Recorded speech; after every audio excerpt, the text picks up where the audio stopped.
Bonjour à tous et bienvenue sur ma chaîne. Je vais vous présenter aujourd'hui les énergies de la semaine prochaine du dimanche 1er août au dimanche 8 août. Je vous ai fait une petite roue astrologique qui se prête pour les puristes vraiment au tarot, mais moi je l'ai fait à ma sauce. Pardon, oula, j'ai failli me brûler. Je vous la présente à ma sauce, un autre monde avec l'oracle du Petit Lenormand. Je vous ai tiré 2 cartes par maison. Je vous présenterai au fur et à mesure les maisons astrologiques pour ceux qui ne les connaissent pas. Je vous ai tiré aussi une carte du Symbolone juste pour nous donner un petit peu une énergie pour la semaine prochaine qui va nous accompagner, un conseil, peut-être un état d'esprit. On va voir tout ça. Je vous rappelle que c'est une énergie générale. Prenez vraiment que ce qui résonne et vous parle. On va tout de suite découvrir cette première carte du Symbolone. Et nous avons, oh elle est belle, c'est la carte du messager. D'ailleurs on voit ce personnage qui a un parchemin dans ses mains, qui vient d'une autre ville, d'une autre cité, hein, il tourne le dos à cette cité. Et ce messager, qu'est-ce qu'il vient nous dire? Ce messager nous invite avec cette planète Mercure. On voit que c'est une carte qui a la planète Mercure dessus. Mercure nous propose son aide pour trouver une solution à votre problème, à un problème, à une difficulté. Son message, il nous dit un petit peu d'analyser la situation avec beaucoup plus de sérénité et avec du recul, d'exprimer ce qui nous tracasse et d'appréhender les faits. Voilà, les faits de cette situation, de cette problématique de façon beaucoup plus objective et neutre. Donc c'est un petit peu le message de cette semaine, le message qui va nous accompagner. Ça peut être un conseil ou ça peut être simplement une énergie qui va nous accompagner pour la semaine à venir. On va commencer par la maison 1. La maison 1, c'est un petit peu notre personnalité, c'est un petit peu nos pensées, nos actions qui vont un petit peu donner le ton durant cette semaine. C'est aussi la maison je suis. Alors ici on a la carte de l'homme, ça peut représenter une personne masculine de votre entourage. C'est aussi une carte d'action, hein, l'énergie yang. Ici on a, la carte d'Ulysse. Je ne sais pas pourquoi ici elle me parle beaucoup plus de patience. C'est une carte aussi de confiance, c'est une carte de sérénité, c'est une carte aussi de loyauté. Mais pour moi, on vous dit, ok, tu veux mettre en action des choses, mais attends. Attends peut-être, justement avec cette carte du messager, attends peut-être beaucoup plus avec justement avec de la patience, beaucoup plus avec de sérénité, peut-être des nouvelles qui vont vous permettre de mettre en place des actions, de mettre en place peut-être vos pensées avec un petit peu, comment est-ce qu'il faut dire ça, avec un petit peu de patience. Je parlais pas de modération, mais beaucoup plus de patience. Il y a des faits qui vont arriver, qui vont peut-être vous aider à prendre une certaine décision ou face à une problématique ou à un choix à faire peut-être. Ici, ça nous parle aussi peut-être des actions via juridique, hein, ou avec des actions par rapport à une loi, par rapport à une administration qui gère justement peut-être, je sais pas, par rapport à un divorce, par rapport à un litige, enfin tout ce qui a trait un petit peu à la loi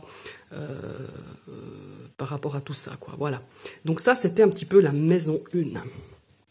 La maison 2, on va parler un petit peu de nos finances, de notre argent. C'est un petit peu la maison du j'ai en possession de quelque chose. Ici, on voit qu'il y a un équilibre face à vos dépenses. On voit que on va se faire plaisir, mais on va se faire plaisir modérément. Ici, peut-être pour certaines personnes qui sont en vacances.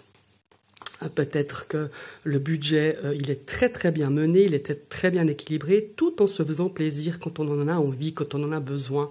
Il n'y a pas de raison, mais on voit que vos finances, vous les gérez parfaitement. Elles sont en équilibre, il n'y a pas vraiment du souci à se faire plaisir. Des petits plaisirs, voilà. La carte du bouquet, c'est un petit peu ça. La maison 3. Alors la maison 3...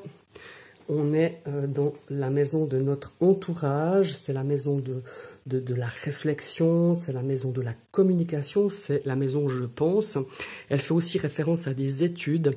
Ici, on voit qu'il y a des choix. Il y a des choix, il y a des décisions à prendre qui sont peut-être cette semaine, qui vont apporter un petit peu ces nuages qui vont peut-être nous mettre un petit peu des perturbations dans vos pensées par rapport à un choix que vous avez fait ou un choix que vous devez faire par rapport à des études.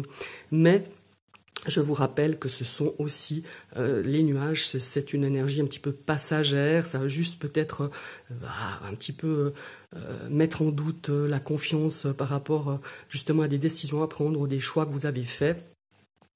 Mais ici, c'est bien aussi peut-être de communiquer peut-être vos doutes, vos craintes par rapport à ce que vous ressentez et peut-être aussi de prendre du recul et de se dire ça va très bien se passer. En plus, on a cette carte de messager qui nous le dit, qui nous dit mais prenez beaucoup plus sereinement les choses avec beaucoup plus d'objectivité et peut-être aussi de laisser passer un petit peu ces nuages qui vont un petit peu déséquilibrer cette maison 3 pour vous la semaine à venir. Maintenant, la maison 4. La maison 4, elle va nous parler un petit peu de notre famille, de nos racines, de notre foyer, de l'hérédité aussi. Ici, on voit, voilà, c'est de très belles cartes, de bon augure. Pour moi, il y a des départs, peut-être des départs en vacances. On quitte un petit peu son foyer pour partir quelques jours, peut-être à la mer, peut-être à la montagne. Ici, peut-être qu'on va partir en famille, puisqu'on voit cet ourson qui nous parle aussi de figure maternelle. Peut-être que vous allez partir avec vos enfants, mais aussi peut-être avec vos petits-enfants, votre maman. Enfin voilà, il y a vraiment cette notion de partir, de s'évader, de prendre quelques jours de repos et de les parcourir avec ses enfants ou ses petits-enfants, ou peut-être même avec une famille beaucoup plus élargie, les parents, les grands-parents. Enfin voilà, il y a vraiment cette notion de s'évader, d'évasion, de quitter un petit peu son foyer. Sympa, ce petit duo de cartes. La maison 5. Alors ici, on va nous parler de créativité. On va nous parler aussi de plaisir, de nos enfants, de notre quotidien un petit peu. Ici, on voit qu'en tout cas, il y a un petit peu des choses très lourdes cette semaine vis-à-vis de cette maison. On a un petit peu de stress, on a des choses qui nous bouffent un petit peu notre énergie. On a ce sentiment de lassitude, de fatigue plus que de lassitude. On est fatigué, on est harassé peut-être par une situation justement qui fait référence peut-être aussi à ce messager qui nous dit mais voilà, il faut appréhender les choses avec beaucoup plus d'objectivité, avec beaucoup plus de sérénité. Si c'est des choses qui vous taraudent depuis quelque temps, cette semaine, prenez vraiment le temps de réfléchir, le temps de la réflexion, et faites 2 pas en arrière, et soufflez un grand coup, et dites-vous que les choses sont peut-être à regarder sous un autre angle, tout simplement. Voilà, ça c'était la maison 5. La maison 6, elle...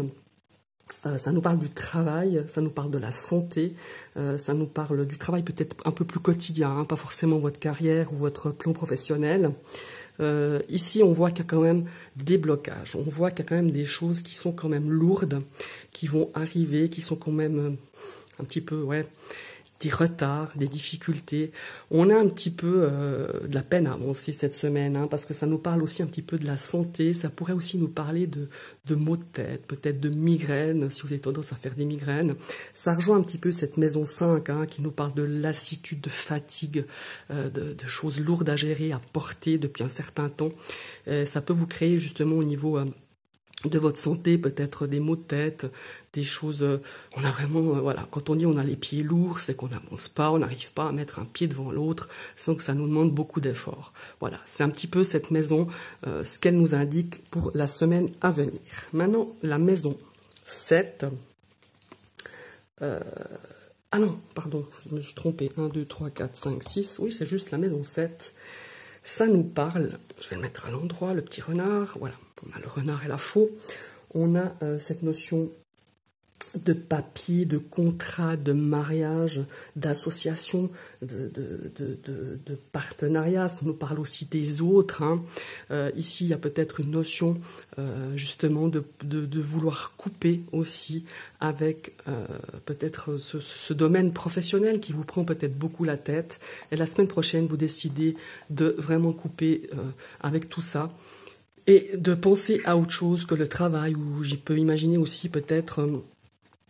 des difficultés dans le sein de votre domaine professionnel, mais ça pourrait aussi nous parler ici, pour certaines personnes qui attendent peut-être un contrat ou qui sont en recherche d'emploi, que tout d'un coup il pourrait y avoir quelque chose qui se présente, quelque chose peut-être pour quelque temps, mais on a quelque chose qui arrive vraiment quand même pas mal soudain et qui viendrait un petit peu peut-être amener des choses nouvelles dans votre domaine professionnel. Mais je ressens aussi cette notion ici de vouloir couper pour certaines personnes. Je rappelle que c'est un tirage général, donc voilà, ça peut être différentes pistes par rapport à ça, qu'il y a ce besoin de vraiment de se dire, bon allez, je souffle un coup la semaine prochaine, j'ai peut-être congé, vous avez peut-être des vacances, de se dire maintenant, je mets de côté tous mes soucis professionnels, en tout cas dans le domaine lié à votre travail, et je pense à autre chose, je vis le moment présent, je vis ces quelques jours de repos, ces quelques semaines de repos.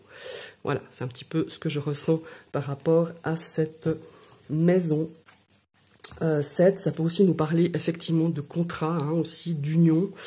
Ça pourrait aussi nous parler aussi de l'aspect aussi, pas seulement professionnel, mais de l'aspect aussi familial. Peut-être que vous êtes liés par des liens de sang avec quelqu'un et qu'on a envie de vraiment, peut-être, face à une situation ou face à cette personne, qui fait partie un petit peu de votre entourage familial. Je dis pas de couper les liens, mais les liens, de peut-être de ne plus alimenter certaines discussions avec cette personne ou alimenter certains contacts et faire un petit peu un break avec cette personne, de dire maintenant je coupe toute communication avec cette personne qui est liée soit au travail, soit à l'aspect familial. Voilà. Ici, on va arriver à la maison 8 qui, elle, va nous parler des passion, va nous parler de loisirs, va nous parler de transformation, va nous parler de sexualité aussi. Ici, on a vraiment de belles cartes. La maison 8 peut nous parler de transformation, de changement. Il y en a la carte de la cigogne, donc il y a un changement opportun qui va arriver. Quelque chose peut-être qu'il faudra saisir, que vous allez saisir la semaine prochaine. Quelque chose de positif. On a cette notion d'améliorer quelque chose, d'apporter quelque chose de nouveau. Alors peut-être dans votre vie intime, dans votre sexualité, dans le sein de votre couple. Ça peut être aussi au niveau de changer quelque chose qui ne vous convenait pas ou quelque chose qui ne vous correspondait plus. Ici, on a vraiment l'opportunité la semaine prochaine d'améliorer une situation, d'apporter quelque chose de différent, que ce soit dans votre couple, dans votre relation intime, dans comment est-ce qu'il faut dire ça? Ouais, dans la relation aussi dans une situation de crise, peut-être que vous étiez dans une situation de crise dans votre couple ou avec quelqu'un, que ce soit au niveau relationnel. Ici, on a ce pouvoir, on a l'opportunité d'y apporter du changement et de l'amélioration et ça sera vraiment positif. Et nous allons passer à la maison 9. Alors ici, la maison 9, ça nous parle de spiritualité, ça nous parle de voyage aussi, ça peut être aussi des voyages astro, c'est aussi, ça nous parle aussi de cette maison-là, hein, ça nous parle de loisirs, c'est pas la maison d'amour, je me suis trompée, ça nous parle aussi de religion, enfin, c'est très spirituel. Ici, avec cet arbre, forcément, moi, j'ai un ressenti d'ancrage. On vous invite à vous ancrer, parce que cette semaine, vous allez faire preuve d'intuition. Et vous allez avoir des messages assez percutants. Pour moi, il va y avoir des synchronicités. Et pour être bien, pour recevoir ces messages, je vous invite, c'est important, soyez bien ancrés dans l'ici et le maintenant. Pourquoi pas pour ceux qui pratiquent les équilibres des chakras, faites un nettoyage d'équilibrage de chakras, soyez bien pour cette semaine, pour affronter cette semaine. Il y a des petites méditations sympas, je le répète, ça fait plusieurs fois que je le dis aussi dans mes vidéos. Faites à votre sauce, comme vous le sentez le mieux. Ça peut être aller marcher en forêt, ça peut être marcher pieds nus dans votre jardin, ça peut faire, on peut faire des choses qui qui sont liées à la terre, du jardinage, enfin voilà, pour vraiment puiser cette énergie à la terre, pour être bien ancré, être bien aligné. pour recevoir, parce que je le ressens très très fort ici, cette semaine, vous allez avoir des messages. J'en suis convaincue. Voilà. Maintenant, on va passer à la maison 9. Pardon, à la maison 10, je m'en mêle les pinceaux. La maison 10, ça va nous parler un petit peu alors là, de notre carrière, de notre réalisation professionnelle. Ça va nous parler aussi de notre vie sociale, du potentiel qu'on peut avoir, notre destin professionnel. On va regarder un petit peu ces cartes. Oh, ici on a beaucoup de discussions. On a des discussions par rapport à son plan carrière, ou par rapport à sa profession, par rapport à notre réalisation. Peut-être qu'on a besoin de conseils, de soutien, peut-être qu'on réfléchit pour pouvoir peut-être suivre une formation. Cette semaine, peut-être qu'on va discuter, s'informer, faire des téléphones, envoyer des mails. Il y a beaucoup cette notion de, voilà, de parler, d'échanger par rapport à une formation, par rapport à un soutien, par rapport à peut-être aussi prendre des renseignements, par rapport à, ouais, peut-être aussi, il y a vraiment ce mot formation qui me vient, par rapport à votre plan de carrière, ou peut-être que vous allez faire quelque chose, une activité parallèle à votre profession.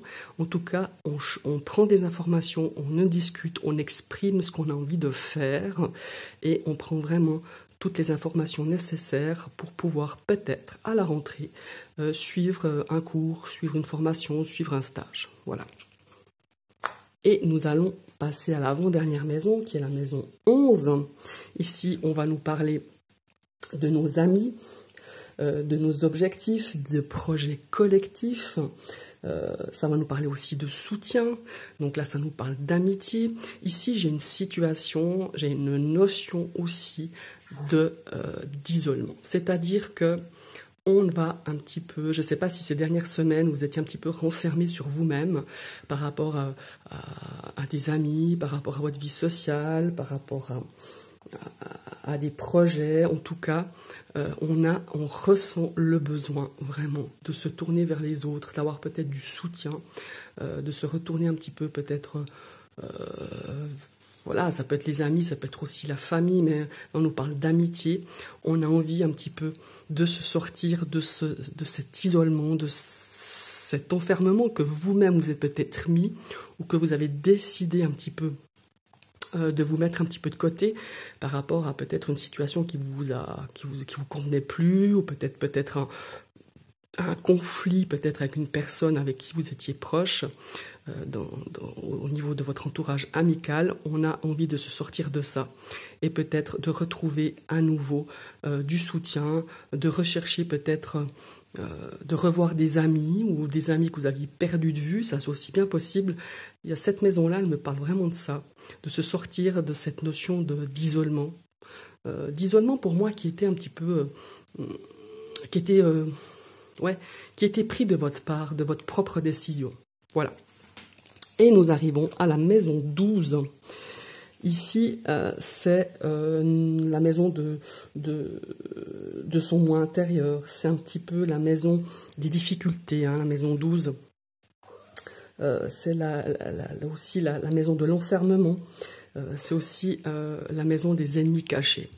Ici, pour moi, il y a une notion de choses qui n'ont pas été très claires, des fourberies au sein d'un partenariat, d'un couple, d'une amitié. C'est au sein peut-être aussi de la famille. Il y a quelque chose qui, la semaine prochaine, va peut-être... comment est-ce qu'il faut dire ça ? Qui va se confirmer. Pour moi, il y avait déjà quelque chose. Il y avait une notion ici, pas d'infidélité, mais de choses, des médisances, des choses qui vous ont peut-être blessé au sein d'une situation qui vous était liée soit par rapport à un couple, dans votre couple, par rapport à une amitié, par rapport à des liens de famille, des liens, voilà, une personne à qui vous êtes attaché, ça peut être aussi amicalement. Ici, il y a une notion de quelque chose qui va vous faire du mal, quelque chose qui vous a fait du mal. Pour moi, c'est déjà arrivé, mais ça va se confirmer. Voilà, soyez attentifs, prenez vraiment cette situation, et celle-là, ça me parle aussi énormément avec cette carte du messager de prendre cette situation avec le plus de recul possible, avec beaucoup plus d'objectivité, de pas non plus prendre des décisions impulsives que vous pourriez regretter. Analysez cette situation si elle est bien présente comme elle nous signifie cette maison 12. Prenez vraiment le temps de réfléchir, de bien peser le pour et le contre, de ne pas partir au quart de tour et de prendre des décisions que vous allez regretter. Voilà. Je vous remercie d'avoir suivi cette vidéo. Vous pouvez me dire si ce genre de tirage vous a plu. Je peux très bien le faire de cette manière, de faire avec des tarots ou avec un oracle totalement différent, mais je trouvais sympa de vous le présenter. C'est une première pour moi. Hein. Je l'ai pas beaucoup travaillé ce tirage, ça fait peut-être 1 ou 2 fois que je l'ai fait, comme ça, pour voir comme ça qu'est-ce que ça allait donner. Je le trouvais sympa. N'hésitez pas à mettre dans les commentaires si ça vous a plu, si ça vous a parlé. Je vous souhaite une très très belle semaine et à tout bientôt.